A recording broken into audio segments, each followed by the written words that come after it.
Hi everyone, welcome to EduChemy and today we are going to start a very new initiative called UPSC CSC Masterclass Program for Prelims and Mains.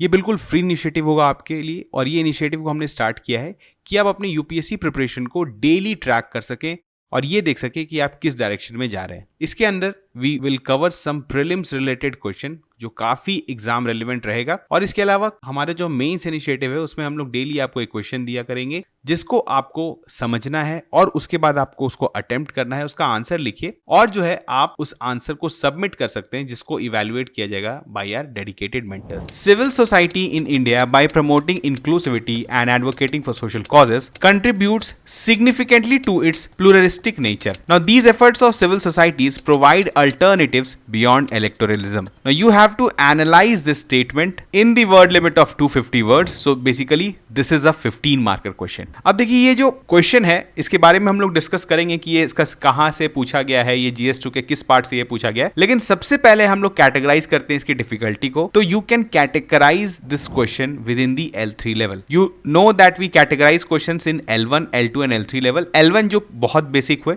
L2 जिसमें basic knowledge को use करके कुछ एक और चीज आपसे पूछ लिया गया हो और L3 लेवल के क्वेश्चंस वैसे होते हैं जिसमें लेयरिंग ऑफ कांसेप्ट्स का रिक्वायरमेंट होता है. अभी आपको सिर्फ क्वेश्चन देख के पता चल रहा होगा कि this question is about civil society के बारे में पूछा जा रहा है. अगर क्वेश्चन ऐसा रहता कि व्हाट आर सिविल सोसाइटीज, अगर क्वेश्चन में आपको अगर डिफरेंशिएट आप करना चाहते हैं बिटवीन डिफरेंट लेवल्स, तो मैं आपको एक एग्जांपल से समझाने की कोशिश करता हूं कि अगर क्वेश्चन ऐसा रहता what are civil societies, what are the initiatives that the government has taken to improve their working, अगर इस तरह का क्वेश्चन होता तो this is a pretty straightforward question. आपसे पूछा गया है कि सिविल सोसाइटी क्या है, सिविल सोसाइटी किस तरह के काम कर रहे हैं और गवर्नमेंट ने क्या स्टेप्स लिया है इनका इंप्रूवमेंट का. तो this is a straightforward question but we will still keep this question in L2 level क्योंकि इसमें 2-3 इंफॉर्मेशन आपसे पूछ लिया गया. Now when a question comes like this, इस तरह का क्वेश्चन अगर आप सिविल सर्विसेज में देखते हैं मेंस पेपर में और अक्सर ऐसा पूछा जाता है, तो ये हो सकता है कि this is a quote from any editorial, किसी न्यूज़पेपर, हिंदू से, इंडियन एक्सप्रेस से एक कोट ले लिया गया है, ठीक है, और उसको सिर्फ यहां पर पेस्ट कर दिया गया है कि सिविल सोसाइटी इन इंडिया हो सकता है कि by promoting inclusivity and advocating for social causes contribute significantly to its pluralistic nature. ये किसी एडिटोरियल में लिखा हो सकता है. अब इसको लिख के आप जो है ऐसे सिंटैक्स लगा सकते हैं कि एनालाइज, क्रिटिकली एनालाइज, एल्यूसिडेट, लेकिन आपको इस क्वेश्चन को आंसर करने के लिए इसके पूरे जो आप बोल सकते हैं पार्ट्स को ब्रेक डाउन करना पड़ेगा और फिर एक एक करके सारे को एड्रेस करना पड़ेगा. तो सबसे पहले इसमें स्टेटमेंट समझना कि स्टेटमेंट आखिर एक्चुअली पूछना क्या चाह रहा है, उसके बाद क्वेश्चन का रिक्वायरमेंट क्या है. इसमें थोड़ा सा ज्यादा टाइम लग जाता है और थोड़ा सा डिफिकल्ट है कंपेयर टू हमने जो क्वेश्चंस पहले देखे हैं. तो इसी कारण इस तरह के क्वेश्चंस को हम लोग L3 में कैटेगराइज करते हैं and you can expect at least 2 to 3 questions in UPSC mains like this, जहां पर आपको क्वेश्चन समझने में ही टाइम लगेगा. नाउ डिस्कसिंग दिस सिलेबस की बात कर लें तो GS2 का सिलेबस आप देखेंगे तो वहां पर क्लियर कट एक टॉपिक दिया हुआ है, development process and development industry, the role of NGO, SHGs, various groups and associations, donors, charities, institution and other stakeholders. तो आप देख सकते हैं सिंपली आपको पता है, देखिए civil society is a umbrella term. Civil society के अंदर आप NGOs भी आ सकते हैं, SHGs भी आती हैं, वेरियस ग्रुप्स आते हैं, लेबर यूनियंस आते हैं, एसोसिएशंस आते हैं, बहुत तरह का ऑर्गेनाइजेशंस है जिसको हम लोग आप बोल सकते हैं कि बहुत टाइम ऐसे होते हैं जो मतलब किसी पर्पस के लिए बनाए जाते हैं, वैसे ऑर्गेनाइजेशंस. तो एक अम्ब्रेला टर्म है सिविल सोसाइटी जिसके अंदर बहुत सारे जो है इस तरह के ऑर्गेनाइजेशंस काम करते हैं, basically welfare of the people. तो यहां पर हम लोग आप देख रहे हैं कि आपको ऐसा सिलेबस में दिया हुआ है डायरेक्टली, तो you can expect such questions. Civil societies पर बेस्ड आपसे क्वेश्चन पूछा जाता है. अब एक फायदा क्या है कि अगर आपने सिविल सोसाइटीज के बारे में बहुत कुछ नहीं पढ़ रखा है, even if you have not made a lot of notes on this topic, तो अगर आप 2 या 3 क्वेश्चन इसी टॉपिक पर सिविल सोसाइटी से रिलेटेड कोई क्वेश्चन 2 या 3 क्वेश्चन अगर आप सॉल्व कर लेते हैं तो you can get enough material, enough आपके पास कंटेंट हो जाता है कि सिविल सोसाइटी से बेस्ड अगर कोई भी क्वेश्चन पूछा जाए तो आप उसको आंसर कर सकते हैं. तो ये बहुत प्रैक्टिकल अप्रोच है और इसको मैं आपको सजेस्ट भी करूंगा कि कोशिश करिए कि हर टॉपिक पे आप एटलीस्ट 3 से 4 क्वेश्चन को आंसर कर चुके हैं. अगर उन 3-4 क्वेश्चन को आप एक बार खुद से रिवाइज कर लेते हैं फिर से, तो डेफिनेटली आपके पास इतना कंटेंट मिल जाएगा कि you can answer any question based on the same topic. चलिए हम लोग अब क्वेश्चन को एड्रेस करते हैं. Now moving this, the first part is introduction. Introduction को हम लोग को क्रिस्प रखना है, whether it is a 15 marker question और 10 marker question.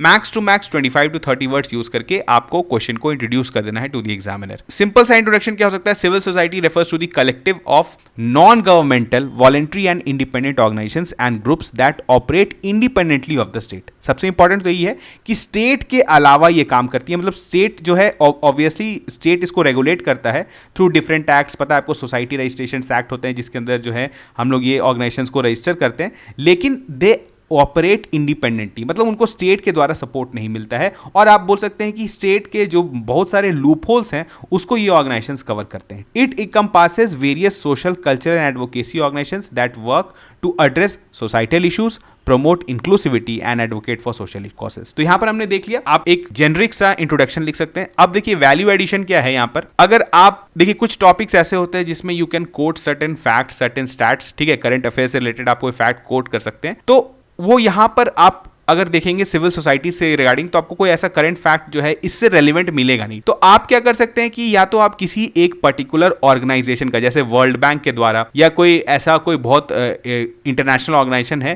Credible international organisation है, उनके अनुसार अगर वो सिविल सोसाइटी का कोई डेफिनेशन दिए हुए हैं तो आप उसको कहीं पर नोट डाउन कर लीजिए। क्योंकि अगर सिविल सोसाइटी को आपको डिफाइन करने आए तो आप you can quote like this कि according to world bank, according to IMF, इस तरह से आप कोट कर सकते हैं। या इवन सेकंड ARC रिपोर्ट में आपको पता है, आपका जो एडमिनिस्ट्रेटिव रिफॉर्म कमिटीज का जो रिपोर्ट है, जो हम लोग बहुत एथिक्स में भी पढ़ते हैं, उसमें भी सेकंड ARC में भी आपके कोऑपरेटिव सोसाइटीज को डिफाइन किया गया है। तो आप उसको भी यूज करके यहां पर इंट्रोडक्शन में लिख सकते हैं। अब देखिए यहां पर हमने ये इंट्रोडक्शन लिख दिया। अब एक छोटा सा वैल्यू एडिशन आप क्या कर सकते हैं? Again I am telling you to, अगर आपको कुछ हाफ मार्क्स 1 मार्क्स एक्स्ट्रा लेना है तो आपको कुछ एक्स्ट्रा करना भी पड़ेगा बाकी एस्पिरेंट से। आपने यहां इंट्रोडक्शन लिख दिया है, छोटा सा एक डायग्राम बना सकते हैं, बीच में आप सिविल सोसाइटीज लिखिए और आप टाइप्स ऑफ सिविल सोसाइटीज बता सकते हैं, ठीक है। कुछ पॉलिटिकल हैं, कुछ इन्वायरमेंटल हैं, कुछ डिफरेंट जो फील्ड्स में जो काम कर रहे हैं, तो आप एक कैटेगरी बना सकते हैं। आप डायग्राम के थ्रू, आपको लिखने का जरूरत नहीं है, you can draw a diagram, और उस डायग्राम को अगर आप बनाते हैं तो एग्जामिनर को देख के लगता है कि you know about civil society. तो यहां पर आपको काफी ज्यादा वो फायदा देगा और कुछ एक्स्ट्रा पॉइंट आपको जरूर दिला देगा।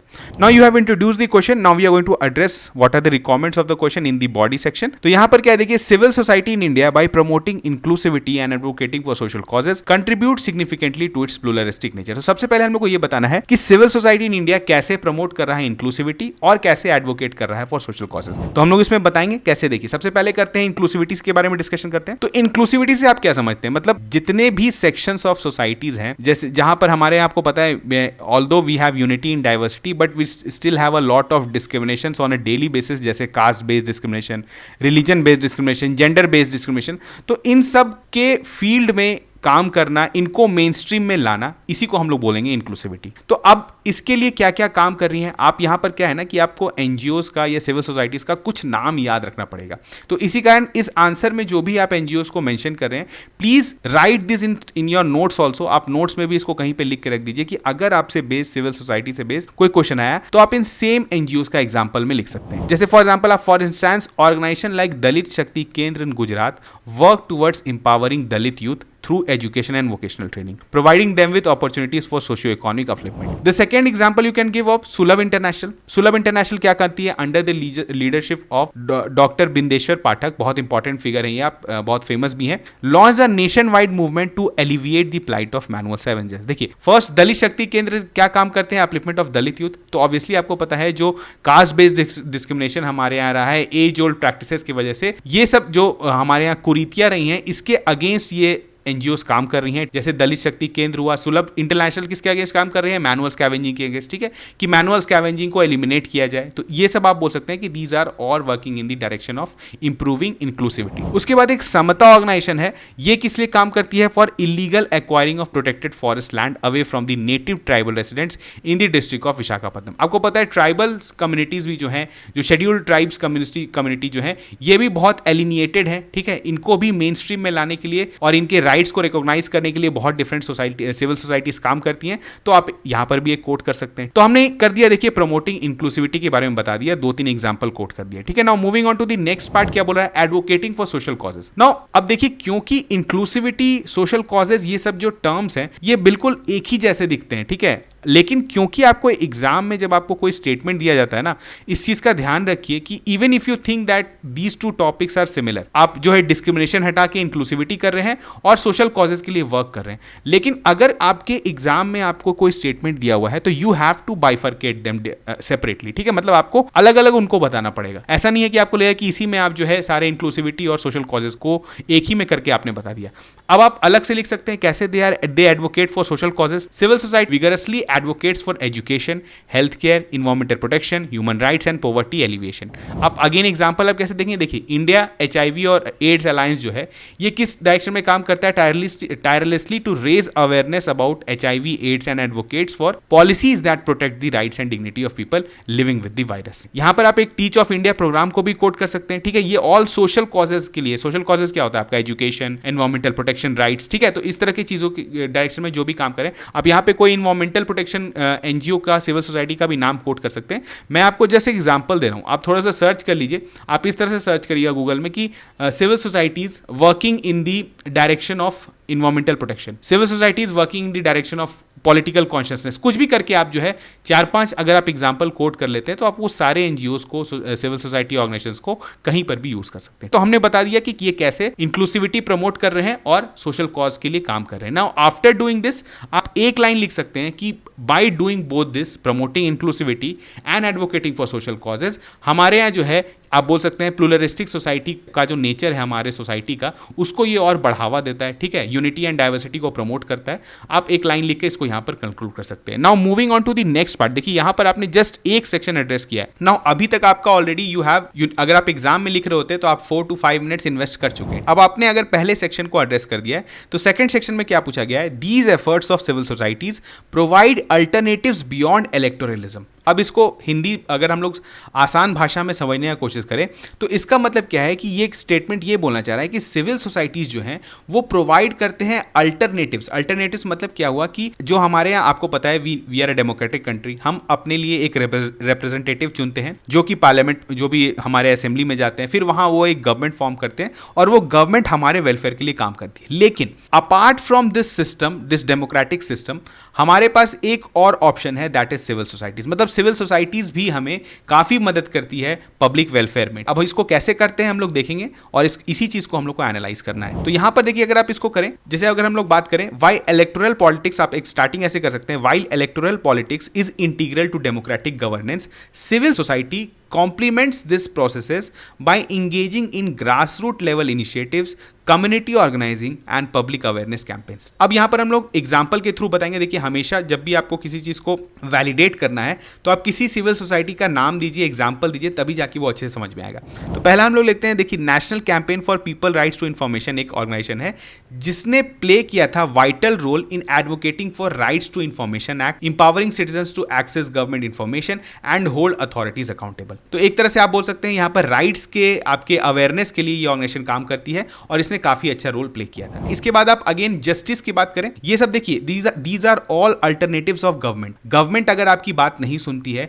तो उस केस में सिविल सोसाइटीज बहुत इंपॉर्टेंट रोल प्ले करता है। जैसे जस्टिस की बात की तो हमने देखा समाता ऑर्गेनाइजेशन जो था वो ट्राइबल राइट्स के लिए काम की आंध्र प्रदेश में। सेम आप नर्मदा बचाओ आंदोलन के बारे में बता सकते हैं, ठीक है, कि वहां पर कैसे जो लैंड राइट्स उनका डिस्प्लेसमेंट हुआ था, उसके लिए आज भी चल रहा है ये, और these are spearheaded by the civil societies. इसके बाद बात करें तो बहुत इंपॉर्टेंट बात होता है कि फंड्स, अल्टरनेटिव फंड्स। आपको पता है अपार्ट फ्रॉम बजटरी एलोकेशन, जो बजट में गवर्नमेंट को पैसा मिलता है और जो गवर्नमेंट खर्च करती है, इसके अलावा भी बहुत सारे ऐसे सोर्सेज हैं जो कि अल्टरनेटिव सोर्सेज हैं जिससे पब्लिक का वेलफेयर किया जा सकता है। और ये सबसे इंपॉर्टेंट चीज है क्या, कॉर्पोरेट सोशल रिस्पॉन्सिबिलिटी। आपको पता है जितने भी कॉर्पोरेट्स हैं under the companies act of 2013 वो मैंडेटेड है कि उनको सर्टेन % ऑफ देयर टर्नओवर उनको CSR के फॉर्म में देना पड़ेगा। अब इस CSR का जो फंड होता है इसका यूटिलाइजेशन कौन करता है, इसका यूटिलाइजेशन अगेन आपका सिविल सोसाइटीज करते हैं। तो सिविल सोसाइटीज को भी आपको देख सकते हैं कि इवन फंड्स का, आप बोल सकते हैं वेलफेयर ऑफ पीपल के लिए जो फंड्स का यूटिलाइजेशन है ये भी एक सिविल सोसाइटीज के द्वारा किया जा रहा है। And this is also an alternative to government. Government तो अपना पैसा खर्च करती है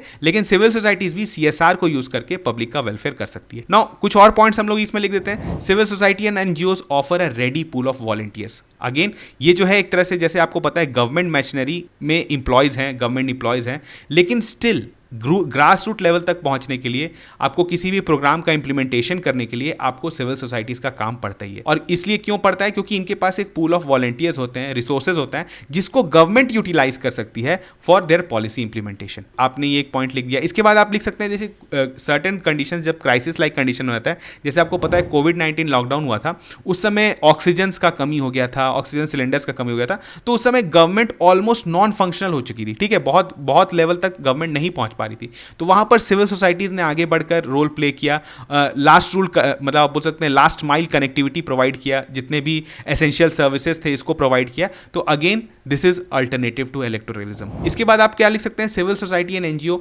effectively communicate people needs to government. Again ये सिविल सोसाइटीज जो हैं गवर्नमेंट को मतलब पीपल को क्या चाहिए, उनका नीड क्या है, उसके लिए भी जो है आप बोल सकते हैं आवाज़ उठाते रहती है टाइम टू टाइम, और गवर्नमेंट पॉलिसीज उसको उसके अनुसार चेंज भी करती है। ठीक है, आपने एक दो एग्जाम्पल कोट कर दिया कि कैसे सिविल सोसाइटीज अल्टरनेटिवली काम करती हैं टू दी गवर्नमेंट, मतलब एक तरह से आप बोल सकते हैं पैरेलल गवर्नमेंट नहीं बोलेंगे, लेकिन गवर्नमेंट के साथ रह के ये काम करती है, और अगर गवर्नमेंट सारा जहां पर गवर्नमेंट से कमी रह जाती है वो सिविल सोसाइटीज पूरा करती है। तो you have addressed all the requirements of the question, हमने एड्रेस कर दिया है। जो दो स्टेटमेंट आपका दिया हुआ था दोनों को हमने अच्छे से बता दिया। Now you need to conclude, जल्दी से करिए कंक्लूजन। कंक्लूजन में आप क्या लिख सकते हैं? देखिए, civil societies inclusive endeavors and social advocacy will be critical for nurturing a harmonious, diverse society.